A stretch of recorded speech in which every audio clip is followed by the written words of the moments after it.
Hello everyone, and welcome to another episode of Trail Pass. So today we have two separate four-wheelers here. We have a CFMoto C-Force 500 and my Can-Am Outlander 450. Now both of these four-wheelers have a lot in common, more than the fact that they are both orange and four-wheelers, but both of them are in the same class. So they're both 500cc machines. Obviously the Outlander is listed as a 450. This one's listed as a 500, but truthfully they both fall under the same category of four-wheelers. And interestingly enough, at least on paper, they both have 38 horsepower. So really interesting. Both these machines are both fuel injected. Only the Outlander in this particular one is with power steering. This is a couple-year-old C-Force and it does not have power steering. However, all the new ones in the 500 class do have power steering. So we're going to get both these machines out on the trails today. Quick walk around here. This C-Force is mostly stock. The only thing that we have added is a light bar in the front and actually a toolbox for the rear because the C-Force has virtually no onboard storage. Aside from that, it is a really great machine, rides really nice, and I'm really interested to see how it stacks up against the Outlander here.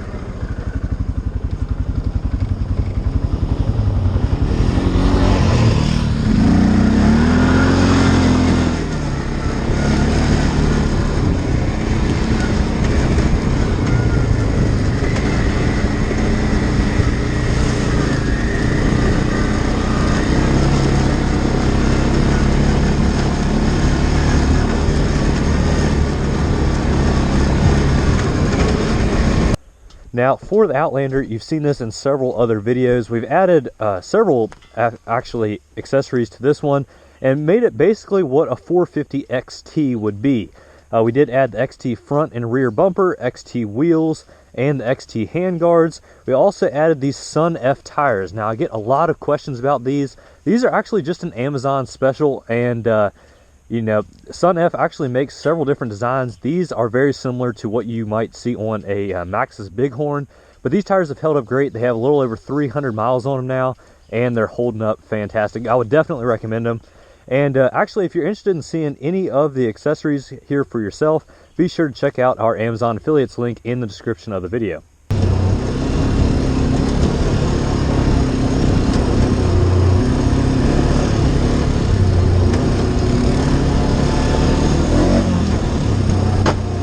Switch it up here a little bit. Get on the CFMoto, high gear. Seating position's really different. Ready?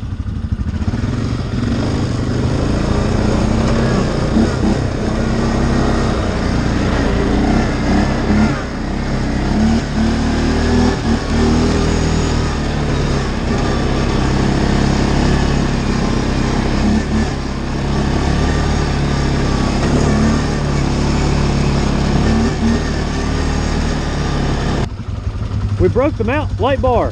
The mount on the light bar. Yeah. What do you want to do? I think it was broke last time. I forgot to fix it. That's really loose now. Yeah. Is that helping?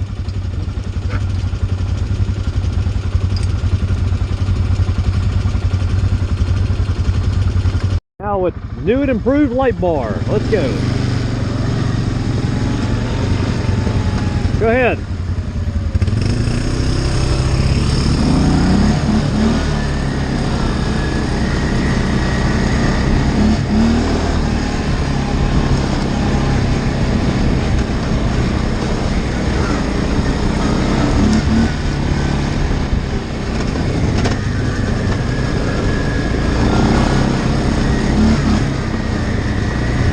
Yeah, they really should have added some storage on these.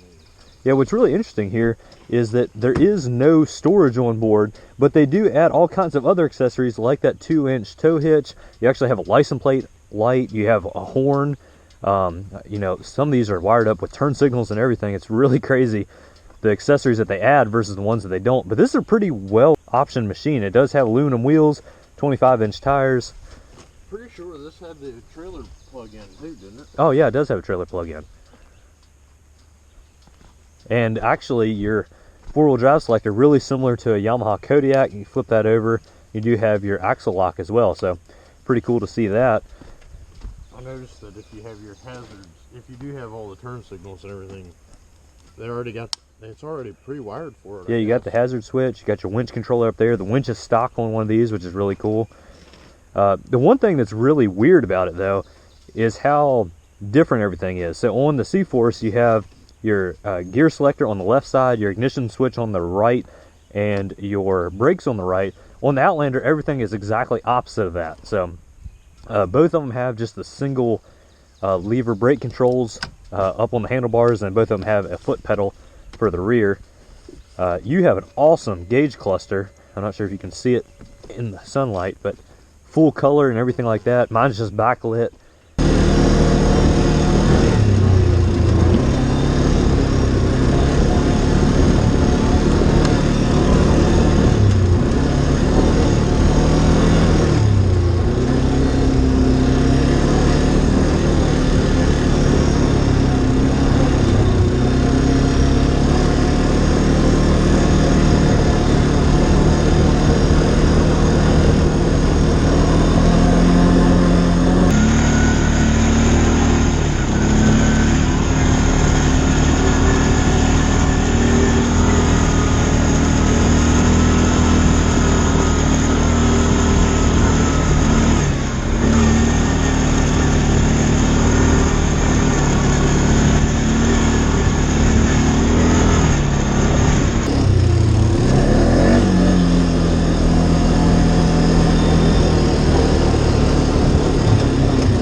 So what are you thinking?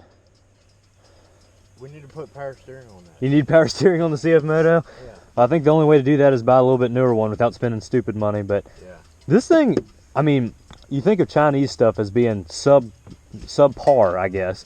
But honestly, CFMoto and Kymco have both been stepping up their game recently, and this feels good. I mean, there's not as much suspension travel in this. No. Like, it definitely rides firmer. And the floorboards seem higher. And there's, I mean, nothing wrong with that. We're both riding on the same size tires and everything. But it's got power, though. The power really doesn't seem that different. No. Yeah, it is. It's a stiffer ride for sure than this one, but the power steering is the biggest difference I noticed. Yeah, I agree. And that one's on like medium setting too. That one has 3 modes. And this one has Armstrong power steering versus electric power steering. So well, like you said, the newer ones, all the newer 500s come with the power. yeah, steering, 500, so 600, 800, and the 1000s will be hitting the US anytime. But yeah, for both of these being 500s, both of them are single cylinder. And honestly, the power, I mean, CB Tech clutches on this one. That one has whatever Can-Am uses, but honestly, they run pretty good. That's the thing that really gets me about all these. So these are, 500 class. And then you see all these guys with like 1000s with like 90 to 100 horsepower. Right. What do you need that for? I mean, in this kind of trail riding, what do you need that for? I mean, you're not even going to be using majority of No. the power anyway. I mean, we're riding down the trail at 20 miles an hour, and we're moving pretty good for this kind of, rocky stuff. I mean, I really don't see how you could take advantage of that. And it'd be so much heavier of a machine, so much more expensive. I mean, sure, if you're mudding it heavy and running, 30-inch tires or whatever, maybe. Yeah. But I just don't see the need. I mean, any four-wheeler you get ought to be able to go 20 miles an hour, and that's all the more we're doing.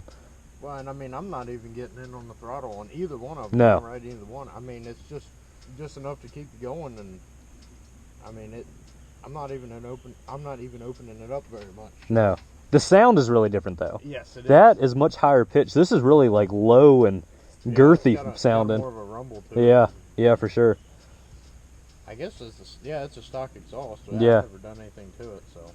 I am constantly grabbing for the wrong brake. That's one thing that's messing with me. Yeah. Obviously, you can stump on the foot pedal. That is the same. Your foot brakes are the same. Yeah, but I'm constantly over here trying to grab something to slow down, and you don't slow down very quick on this side. It doesn't bother me because I mostly use the foot brake. Yeah, you just drag the brake and roll on.